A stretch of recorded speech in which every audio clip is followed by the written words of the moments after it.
यहाँ आलसी, धूर्त और एक नंबर का बदमाश व्यक्ति रहता था। जग्गी हमेशा किसी गरीब का भोजन छीन लेता तो किसी के पैसे छीन लेता। राजा विक्रम जग्गी की हरकतों से बहुत परेशान था, लेकिन जग्गी हमेशा राजा की दयालुता का फायदा उठाकर बच निकल जाता। एक दिन जग्गी एक पेड़ के नीचे आराम कर रहा था कि तभी उसने देखा गांव के मुखिया सुखिया चाचा बड़े सज धज कर राजमहल की ओर जा रहे थे। अरे इतना सच धज के कहाँ जा रहे हो मुखिया जी? क्या राजमहल में कोई दावत वगैरह है क्या? जग्गी की बात सुनकर गांव का मुखिया जग्गी के पास आकर बोला, बिल्कुल सही कहा तुमने जग्गी। क्या तुम्हें नहीं मालूम, राजा विक्रम ने आज पूरे गांव को अपने राजमहल में दावत दी है। किस खुशी में? जहाँ तक मेरी जानकारी है तो आज तो राजा का कोई जन्मदिन भी नहीं है। हाँ, लेकिन आज उनका पुत्र 10 साल का हो गया है। इसी वजह से उन्होंने सारे गांव के लोगों को दावत दी है। 10 साल का हो गया है? भला उसके 10 के होने से पूरे गांव की दावत का क्या संबंध? दरअसल पंडित जी ने राजा विक्रम से ऐसा करने के लिए बोला है। उन्होंने कहा है कि अगर वो ऐसा करेंगे तो उससे उनकी प्रजा और ज्यादा सुखी रहेगी। और तुम तो जानते ही हो कि राजा विक्रम कितने दयालु हैं और अपनी प्रजा के लिए वो कितनी चिंता करते हैं। अब फिर तो काफी अच्छे अच्छे पकवान भी बने होंगे। ये भी कोई कहने की बात है जग्गी? अरे राजा के घर पर दावत है भैया, तो जाहिर सी बात है एक से एक अच्छे पकवान बने होंगे। तो फिर तो अच्छी बात है मुखिया जी। आप चलिए, मैं भी तैयार होकर कुछ ही देर में राजमहल पहुंचता हूँ। हाँ। जग्गी की बात सुनकर मुखिया जोर जोर से हंसता हुआ बोला, लगता है तुझे किसी ने अभी तक ये नहीं बताया जग्गी कि राजा विक्रम ने सबको दावत दी है सिवाय तेरे। क्या मतलब? मतलब ये कि राजा विक्रम के साफ साफ आदेश हैं कि आज के दिन जग्गी राजमहल के आसपास भी ना दिख जाए, नहीं तो उसकी खैर नहीं। ये तो राजा की बहुत ज्यादा गलत बात है। मुखिया जी, क्या मैं इस गांव का व्यक्ति नहीं हूँ? वैसे तो तुम्हारा राजा बड़ा दयालु बना फिरता है।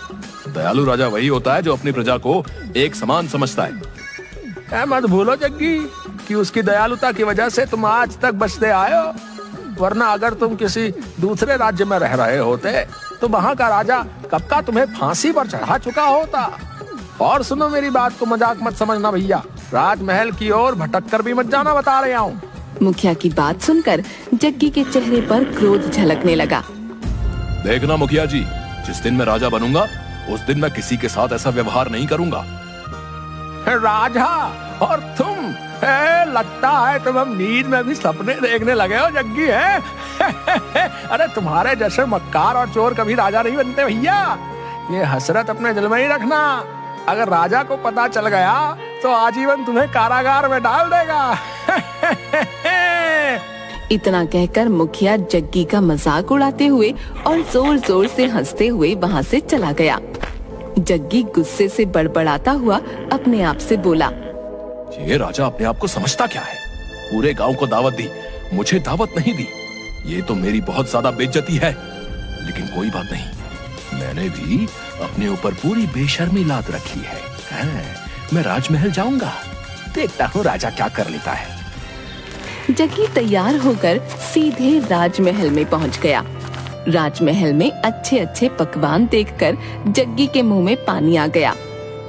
अरे वाह, देसी घी की पूड़ियाँ भी हैं, मिठाई भी है। आहा, कितनी शानदार खुशबू आ रही है। जग्गी तुरंत उन पकवानों की ओर लपक कर उन्हें खाने लगा कि तभी राजा विक्रम की नजर जग्गी पर पड़ गई।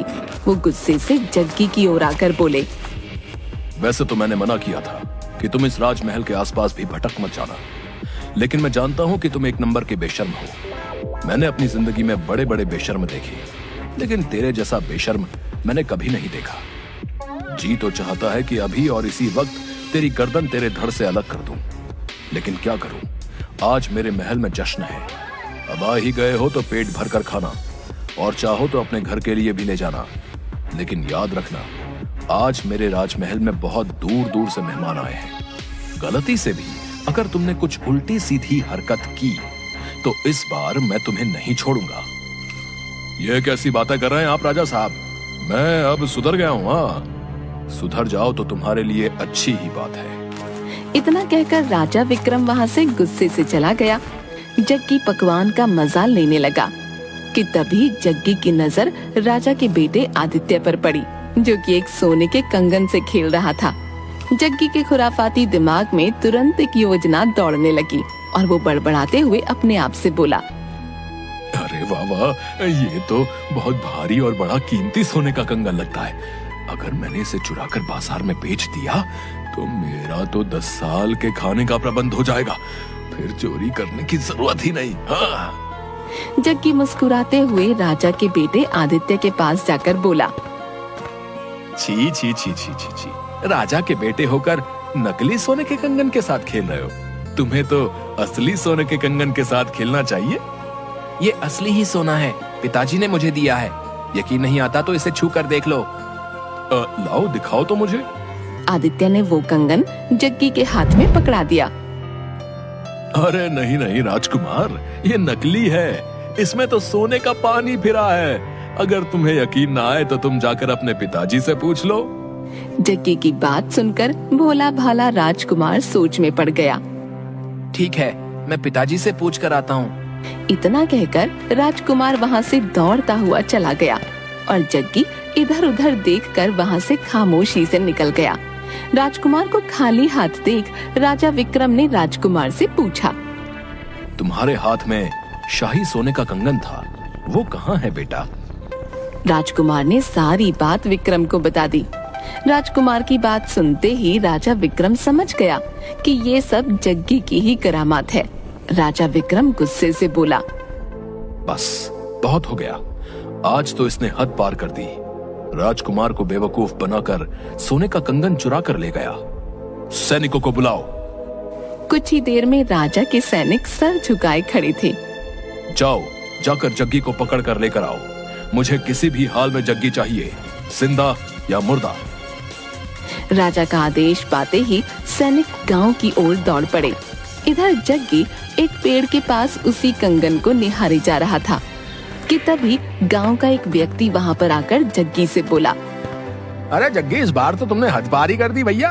राजा विक्रम ने तुम्हें जिंदा या मुर्दा पकड़ने का आदेश दिया, समझे? उस व्यक्ति की बात सुनकर जग्गी पूरी तरह से घबराकर बोला, ये कैसी बातें कर रहे हो भैया? राजा विक्रम तो बहुत ज्यादा दयालु हैं। मुझे लगा कि हर बार की तरह वो मुझे इस बार भी माफ कर देंगे। अबे पागल वागल हो गया क्या तू? तूने तो इस बार राजा के घर पर ही चोरी कर ली भैया। तेरी मौत तो इस बार पक्की है भैया, ठोक के बजा के। अब जो है ना, अब तुझे भगवान के अलावा और कोई नहीं बचा सकता भैया। मैं राजा के पैर पकड़कर माफी मांग लूंगा और ये कंगन उन्हें वापस कर दूंगा। अरे बेवकूफ है क्या? राजा इस वक्त बहुत ज्यादा गुस्से में है। अगर तू कंगन वापस लौटाने के इरादे से भी वहाँ चला गया ना, वो जो है तब भी तुझे जिंदा नहीं छोड़ेंगे। और तो और, अगर तुझे किसी सैनिक ने देख लिया तो सैनिक ही तुझे जान से मार देंगे, समझ गया? तो अब मैं क्या करूं? मेरी सलाह मान तो तू इस राज्य से कुछ महीनों के लिए चला जा। इतना कहकर वो व्यक्ति चला गया। तभी अचानक जग्गी ने देखा कि 3 सैनिकों के घोड़े उसकी ओर दौड़े चले आ रहे थे। जग्गी घबराकर जंगल की ओर भागने लगा और एक घने जंगल के अंदर घुस गया।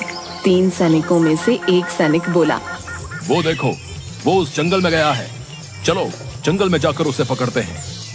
रहने दे, क्या तुझे नहीं मालूम उस जंगल में भूतों का साया है?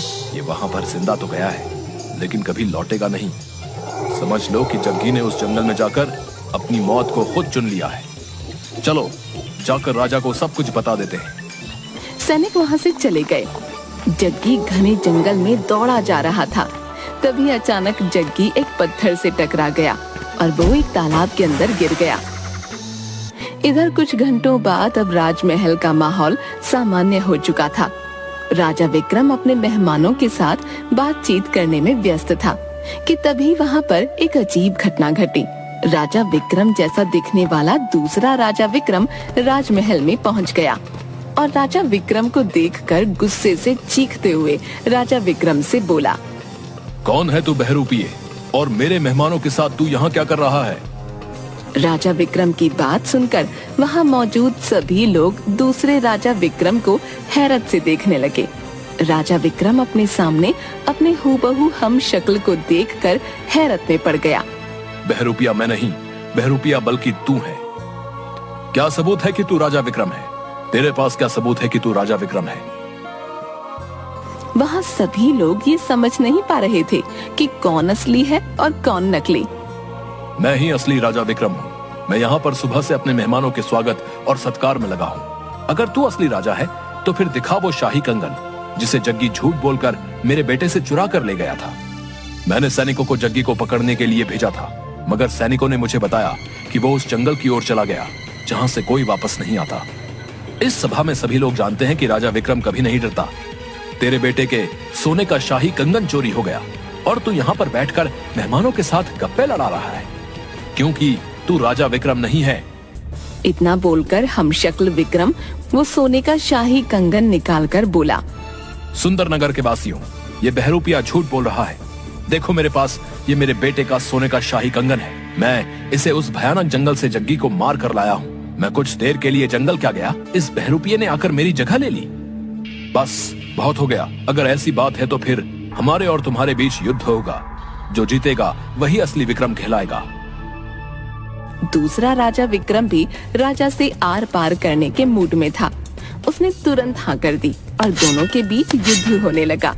कुछ ही देर में एक राजा विक्रम ने दूसरे राजा विक्रम को जख्मी करके जमीन पर धाराशायी कर दिया।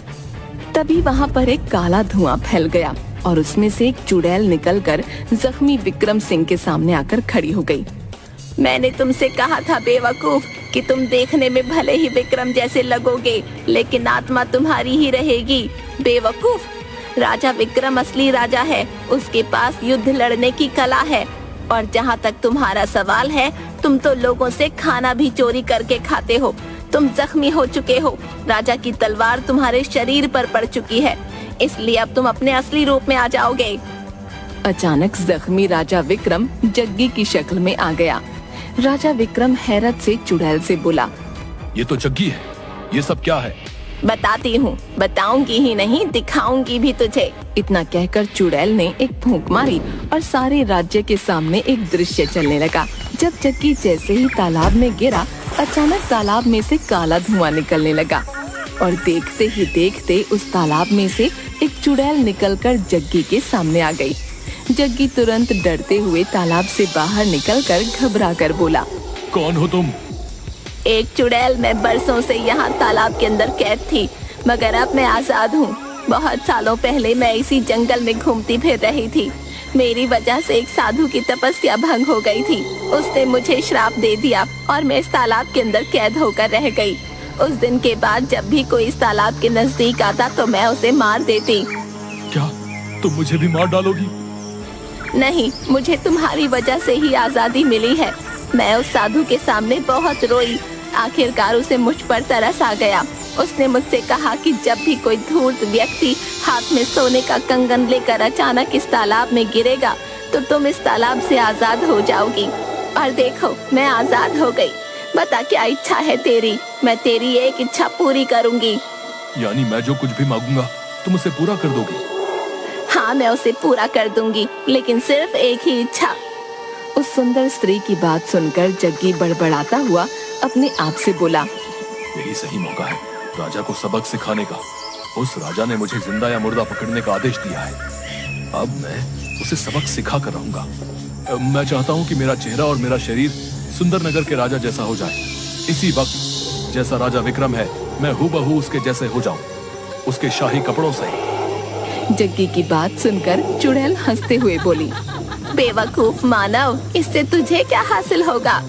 जब मेरी शक्ल और शरीर राजा जैसा हो जाएगा तो तुम लोग मुझे राजा ही समझोगे और मैं बगैर लड़े सुंदरनगर का राजा बन सकता हूँ। ठीक है, जैसी तेरी इच्छा, लेकिन याद रखना, तेरा शरीर और तेरा चेहरा, तेरे कपड़े, तेरे आभूषण, सब कुछ सुंदरनगर के राजा विक्रम जैसा हो जाएगा, लेकिन तेरी आत्मा वही रहेगी।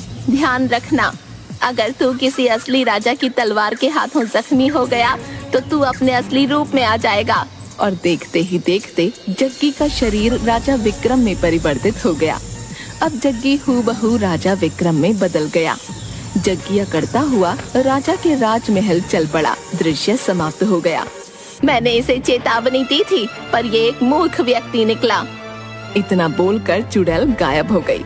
राजा विक्रम ने गुस्से से सैनिकों से कहा, ले जाओ उसे और हमेशा के लिए जेल में डाल दो। उसके बाद जग्गी को माफी नहीं मिली। उसने पूरा जीवन जेल में ही व्यतीत किया। रायगढ़ राज्य में जग्गी नाम का एक बेहद आलसी, धूर्त और एक नंबर का बदमाश व्यक्ति रहता था। जग्गी हमेशा किसी गरीब का भोजन छीन लेता तो किसी के पैसे छीन लेता। राजा विक्रम जग्गी की हरकतों से बहुत परेशान था, लेकिन जग्गी हमेशा राजा की दयालुता का फायदा उठाकर बच निकल जाता। एक दिन जग्गी एक पेड़ के नीचे आराम कर रहा था कि तभी उसने देखा गांव के मुखिया सुखिया चाचा बड़े सज धज कर राजमहल की ओर जा रहे थे। अरे इतना सच धज के कहाँ जा रहे हो मुखिया जी? क्या राजमहल में कोई दावत वगैरह है क्या? जग्गी की बात सुनकर गांव का मुखिया जग्गी के पास आकर बोला, बिल्कुल सही कहा तुमने जग्गी। क्या तुम्हें नहीं मालूम, राजा विक्रम ने आज पूरे गांव को अपने राजमहल में दावत दी है। किस खुशी में? जहाँ तक मेरी जानकारी है तो आज तो राजा का कोई जन्मदिन भी नहीं है। हाँ, लेकिन आज उनका पुत्र 10 साल का हो गया है। इसी वजह से उन्होंने सारे गांव के लोगों को दावत दी है। 10 साल का हो गया है? भला उसके 10 के होने से पूरे गांव की दावत का क्या संबंध? दरअसल पंडित जी ने राजा विक्रम से ऐसा करने के लिए बोला है। उन्होंने कहा है कि अगर वो ऐसा करेंगे तो उससे उनकी प्रजा और ज्यादा सुखी रहेगी